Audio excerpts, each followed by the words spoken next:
Welcome back to Baba बुलिस। आप सबका स्वागत है आपका अपना डिजिटल फैमिली यानी बाबा बुलिस के अंदर, जिसका विजन है हमेशा आपको प्रॉफिट में रखने का और आपकी सारी प्रॉब्लम का सलूशन देने का।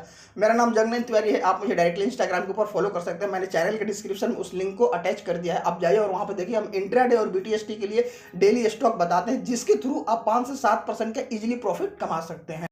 जैसा कि आप सबको न्यूज पता है कि आज सुप्रीम कोर्ट ने अपने जजमेंट को रिजर्व करके रख लिया है, जो कि फ्यूचर ग्रुप और रिलायंस डील के ऊपर हियरिंग चल रही थी सुप्रीम कोर्ट के अंदर, उसके ऊपर फाइनल जजमेंट ले लिया, बट उसको रिजर्व करके रखा, उसको फाइनलाइज उसको पब्लिकली नहीं किया।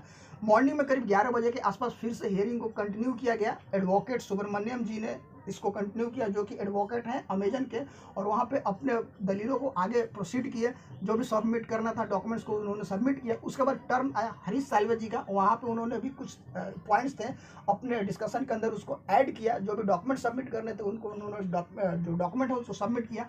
उसके बाद दोनों तरफ के दलीलों को सुनने के बाद, जो डॉक्यूमेंट सबमिट किए गए थे, डॉक्यूमेंट्स देखने के बाद, सारे पॉइंट्स को वेरीफाई करने के बाद फाइनली सुप्रीम कोर्ट ने इस केस को बोल दिया कि ये केस ओवर हो गया और हम इसके ऊपर जो जजमेंट है उसको रिजर्व करके रखते हैं। यहाँ पे सबसे बड़ा क्वेश्चन मार्क ये बन के आ जाता है कि अब ये जो जजमेंट रिजर्व करके रखा गया है इसको पब्लिकली कब किया जाएगा सुप्रीम कोर्ट के एंड से। तो यहाँ पे मैं एक आपको अनुमान बता सकता हूँ कि इस डेट के आसपास, इस तारीख के आसपास आपको इसके ऊपर जो जजमेंट लिया गया है उसको पब्लिकली होने का बहुत ज़्यादा चांस है। वो डेट कौन सा है मैं आपको डिटेल्स में बताता हूँ और उसके पीछे का लॉजिक क्या वो भी मैं आपको समझाने की कोशिश करता हूँ।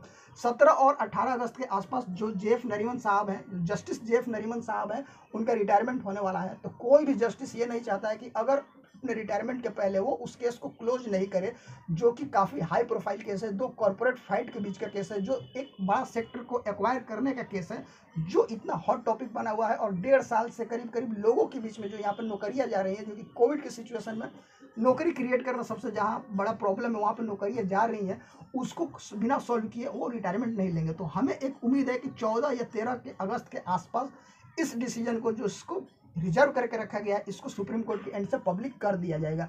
इसके पीछे का दूसरा लॉजिक ये भी हम आपको समझाते हैं कि सियाक के अंदर जो हियरिंग स्टार्ट हुई थी फ्यूचर ग्रुप के पीआईएल के ऊपर, जो कि फ्यूचर ग्रुप ने बोला था कि जो इमरजेंसी स्टे है उसको हटा लीजिए, उसके ऊपर 3 जज की जो एक टीम बनी थी जिसको लीड कर रहे थे जो जस्टिस जोसेफ थे, उन्होंने भी इसके ऊपर जो डिसीजन है उसको रिजर्व करके रखा है और बोला है कि 30 दिन के बाद हम इसको पब्लिकली करेंगे। यानी कि उनका भी जो डेट है वो 12 और 13 अगस्त के आसपास ही लैंड कर रहा है। तो दोनों डेट एक साथ आ रहे हैं। और जैसा हम लोग बोल रहे थे कि पैरेलल हियरिंग या फिर पैरेलल जजमेंट का, तो कहीं ना कहीं जो सेकेंड वीक ऑफ अगस्त होने वाला है वो दोनों रिजर्व रखे हुए जजमेंट को के लिए काफ़ी इंपॉर्टेंट दिन है और हो सकता है उस डेट के आसपास सुप्रीम कोर्ट इसको पब्लिकली कर दे।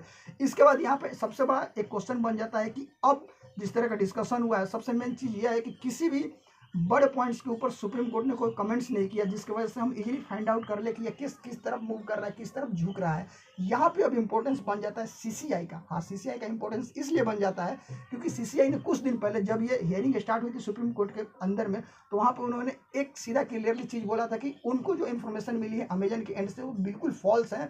जिसके बाद उन्होंने अमेजन को एक शो कॉज नोटिस भेजा था और उनके ऊपर एक्शन लेने के लिए, एक फाइन के लिए, जुर्माना के लिए भी सीधा सीधा बोला था। और उसमें एक चीज़ आपको ध्यान होगा, अगर आप उसको डिटेल्स में पढ़ेंगे तो वहाँ पे सीसीआई ने क्लियरली साफ साफ एक चीज़ लिखा हुआ था कि अगर आप हमें सही सही इन्फॉर्मेशन दिए होते, फॉल्स इन्फॉर्मेशन नहीं देते, तो हम फ्यूचर कूपन, ध्यान दीजिएगा कि हम फ्यूचर कूपन और अमेजन के डील को कैंसिल कर देते हैं। और फ्यूचर ग्रुप और रिलायंस के डील को जो अप्रूवल दिया है उसमें थोड़ा टाइम लेते हैं, बट आपने जो भी हमें इन्फॉर्मेशन दिया वो बिल्कुल गलत है। तो वहाँ से एक चीज़ ये भी क्लियरली आ जाती है कि जो शो कॉज नोटिस है उसके बिहाफ पे, उसके बेसिस पे सीसीआई के पास इतना पावर है कि वो फ्यूचर कूपन और अमेजन के बीच के डील को कैंसिल कर दे। अगर वो डील कैंसिल हो जाती है तो इसके पीछे का जो भी एक रोड़ा है, जो सामने जो चीज़ें इसको ऑब्स्टेकल आ रही हैं, जो परेशानी आ रही है, वो खत्म हो जाएगी। और ये पावर सीसीआई के पास है। यहाँ पे सिर्फ 2 ही ऐसे एजेंसियाँ नहीं है या फिर 2 ही ऐसे कोर्ट नहीं है जिनका फैसला रिजर्व है। 3 ऐसी चीज़ें हैं। एक तो सियाक का फैसला रिजर्व है, आपको पता है, वो भी 12-13 अगस्त के आसपास आने वाला है। दूसरा फैसला हो गया सुप्रीम कोर्ट का रिजर्व हो गया। और तीसरा फैसला, अगर आपको याद होगा, तो सुप्रीम कोर्ट ने एनएसएलटी को सीधा बोला था कि आप अपना प्रोसेस कर सकते हैं, बट जो भी आपका डिसीजन लेना होगा उसको आप रिजर्व करके रखेंगे। यानी यहाँ पे तीनों का जो फैसला है वो रिजर्व है। एनएसएलटी, सीसीआई, सुप्रीम कोर्ट और सियाक का, इनका तीनों का फैसला रिजर्व है। कहीं ना कहीं जो सेकेंड वीक होने वाला है अगस्त को, काफ़ी इंपॉर्टेंस होने वाला है इस डील के लिए। मैं एक रिक्वेस्ट यही करूँगा कि आप लोगों ने जिस पेशेंस के साथ यहाँ तक होल्ड करके रखा हुआ है। तो प्लीज़ आप किसी र्यूमर्स, किसी अफवाह, किसी के बहकावे में ना आए और अपने शेयर को सोल्ड नहीं करें।